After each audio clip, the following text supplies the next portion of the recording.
प्रिय विद्यार्थियों, आज हम बीए पार्ट सेकंड के सेकंड पेपर प्रयोजनमूलक हिंदी के सामान्य परिचय को प्राप्त करेंगे।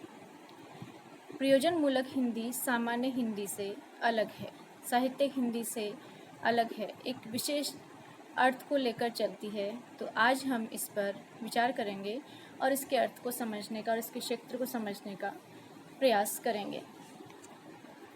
भाषा सामाजिक वस्तु है और उसके माध्यम से सभी सामाजिक स्तर के कार्य और व्यवहार संपन्न होते हैं।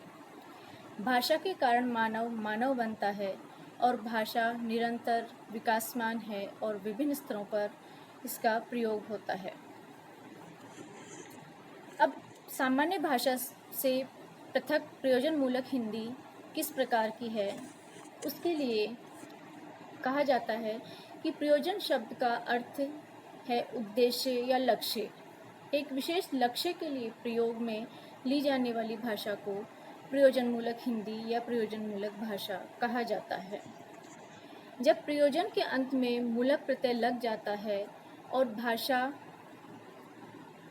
के विशेषण के रूप में प्रयोग किया जाता है, प्रयोजनमूलक भाषा का अभिप्राय उस भाषा से होता है जिसे उद्देश्य विशेष से प्रयोग में लाया जाए या काम में लिया जाए।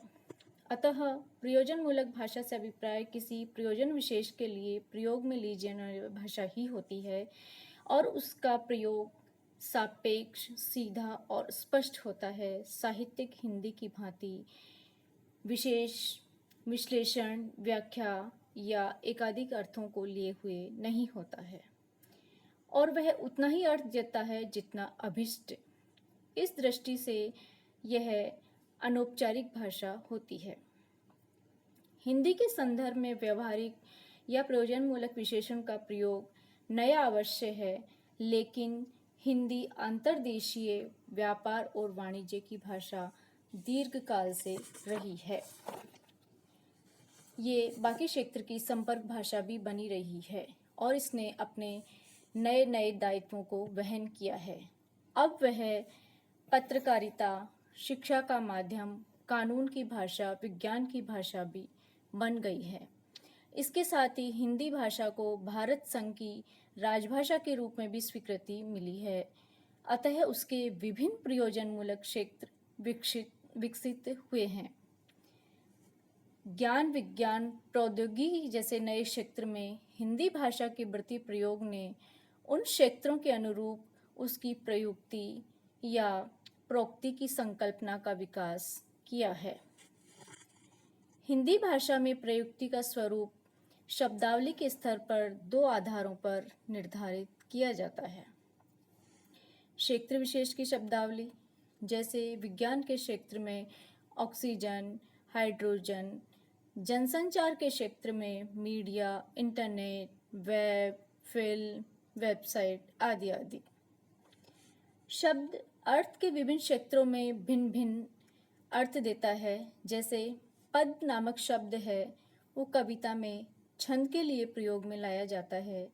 सामान्यतः इसका अर्थ पैर के लिए प्रयुक्त होता है और प्रशासनिक क्षेत्र में किसी अधिकारी की पोस्ट के लिए प्रयुक्त होता है। अर्थात विभिन्न क्षेत्र और विभिन्न अर्थ।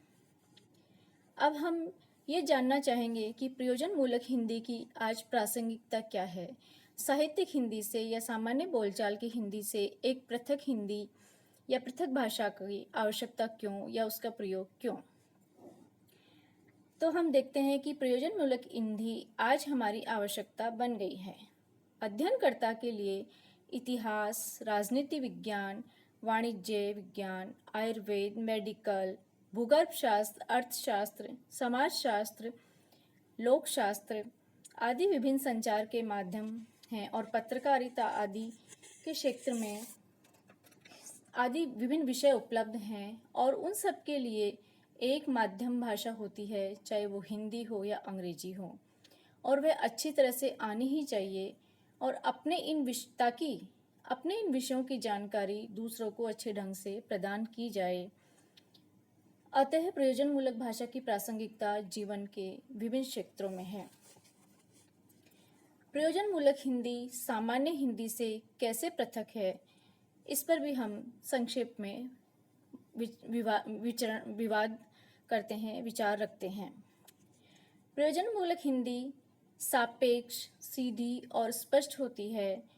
उसका सीधी और स्पष्ट होने का आशय यही है कि प्रयुक्त शब्दों का उतना ही अर्थ निकले जितना कि अभिष्ट है, जबकि साहित्यिक हिंदी में भाव, कल्पना, अनुभूति, व्यंजना और वक्रोक्ति आदि का स्थान होता है और साहित्यिक भाषा एकाधिक अर्थ भी देती है।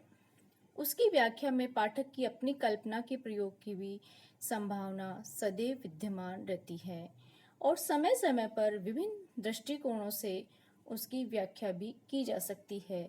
लेकिन प्रयोजनमूलक हिंदी की प्रकृति ऐसी नहीं होती है।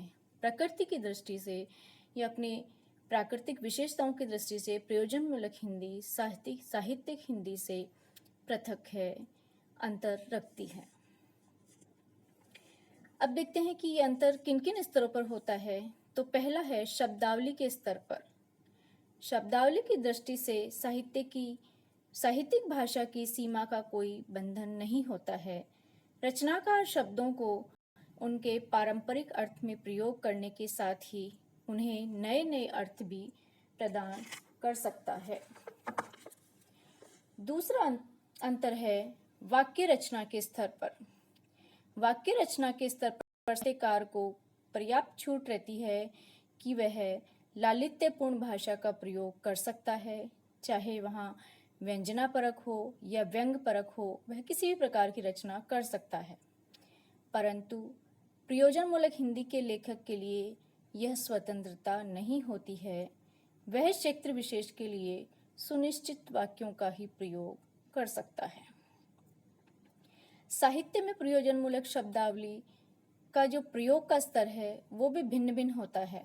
साहित्यकार लेखन में प्रयोजनमूलक शब्दावली का प्रयोग अपनी सुविधा से कर सकता है और करता आ रहा है। आधुनिक विज्ञान और सामाजिक विज्ञापनों में भी ये शब्दावली प्रयुक्त होती रही है। यथा मध्यकालीन भक्ति साहित्य में दार्शनिक शब्दावली का प्रयोग ग्रहण किया गया है। निर्गुण, सगुण, शून्य, ब्रह्म, जीव, माया, ब्रह्मरुद्र आदि साहित्यिक शब्द आदि प्रयोजनमूलक के शब्द या दार्शनिक शब्दावली के शब्द हमारी साहित्यिक भाषा में आ जाते हैं। लेकिन प्रयोजनमूलक भाषा है वो साहित्य से कुछ इस प्रकार का ग्रहण नहीं करती है, क्योंकि जो प्रयोजनमूलक भाषा का प्रयोग होता है उसको इतनी सुविधा नहीं होती है। उसके द्वारा प्रयोग में किए गए शब्द या उसकी शब्दावली एक निश्चित सीमित अर्थ को लेकर चलती है। धन्यवाद।